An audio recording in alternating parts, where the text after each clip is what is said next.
کہ 313 ناصروں کی ویسے تو بہت خصوصیات ہیں، لیکن ایک خصوصیت جو آج کے دور کے حساب سے ہمارے لیے قابل توجہ ہونی چاہیے، معصوم فرماتے ہیں یہ وہ ہیں کہ جو رات کو راہب ہیں اور دن کو شیر ہیں۔ 313 کون ہیں؟ جو رات کو عبادت کرتے ہیں، شب زندہ دار ہیں، اور دن کو دشمنان حق کی آنکھوں میں آنکھیں ڈال کر شجاعت کے ساتھ اس کا مقابلہ کرتے ہیں۔ آج ہم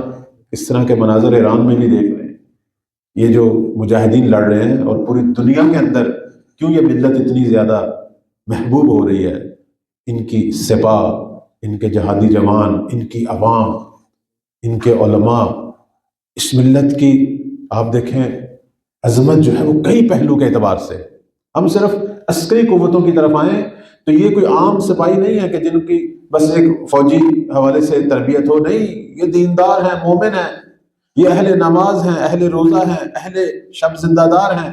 یہ وہی لوگ ہیں جو راتوں کو عبادت کرتے ہیں اور دن کو دنیا کے سب سے بڑے شیطان اس سے جو ہے وہ جنگ کر رہے ہیں، اس کی آنکھوں میں آنکھیں ڈال کر بات کر رہے ہیں، اس سے لرزا رہے ہیں۔ یہ توفیق الہی ہے، اور یہ مہدی کے ناصروں کی صفات ہے کہ وہ اس طرح کے لوگ ہیں کہ جو دنیا کے کسی بادل سے نہیں گھبرائیں گے، کہ جن کے قلوب کے بارے میں معصوم فرماتے ہیں، یہی چھٹے مولا فرماتے ہیں زبر الحدید، ان کے جو قلب ہیں وہ فولاد کے ٹکڑے ہیں، وہ کسی سے نہیں گھبراتے، بلکہ دنیا ان سے مرعوب ہوگی، دنیا ان سے گھبرائے گی۔ یہ جو کہا گیا زبر الحدید یعنی ان کے اوپر شیطان کا کوئی اثر نہیں، موحد ہیں، ان کی توحید ان کے انداز سے نظر آئے گی، ان کے لڑنے سے، ان کے رکھ رکھاؤ سے، ان کی عام زندگی سے، اہل توحید ہیں۔ اب آپ دیکھیں یہ جب حملہ کرتے ہیں تو ساتھ پروردگار کا نام لے رہے ہیں،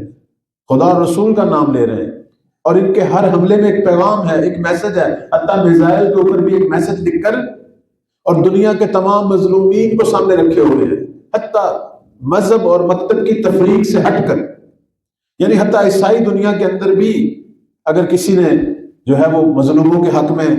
آواز بلند کی اور شہید ہوا ہے، اس کا نام بھی لکھتے ہیں۔ دیگر مکاتب میں اگر کوئی لوگ حق کے لیے اٹھے ہیں، ان کے نام لکھتے ہیں۔ ان کے ہر میزائل ایک پیغام ہے، مسلمان اور موحد اور مومن کہ کہتے ہیں زندگی کا ہر پہلو ایک پیغام ہونا چاہیے نا، ایک الہی پیغام۔ آج آپ ایرانی فوج اور ایرانی سپاہ کے ہر سپاہی کو آپ دیکھ رہے ہیں کہ وہ